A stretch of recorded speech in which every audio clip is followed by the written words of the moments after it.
আল্লাহর নবী বিশ্ব নবী রহমাতুল লিল আলামিন বলেন, একজন গুনাহগার নাফরমান বান্দার কবরের মধ্যে একটা নো দুইটা নো 70 থেকে 99টা সাপ দেওয়া হবে।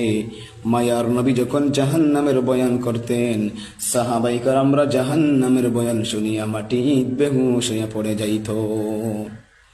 আল্লাহর নবীর প্রিয় সাহাবী হযরত আবু বকর সিদ্দিক রাদিয়াল্লাহু তাআলা আনহু কেমন একজন জলিলুল কদর সাহাবী ছিলেন, যে আবু বকর সিদ্দিক রাদিয়াল্লাহু তাআলা আনহু দুনিয়া থাকতে 10 জন সাহাবার মধ্যে প্রথম জান্নাতের টিকিট পেয়েছিলেন।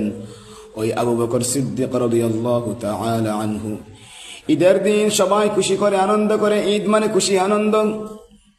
কিন্তু না, আবু বকর সিদ্দিক রাদিয়াল্লাহু তাআলা আনহু ঈদের দিন ঈদের নামাজ পড়ার পরে বাড়িতে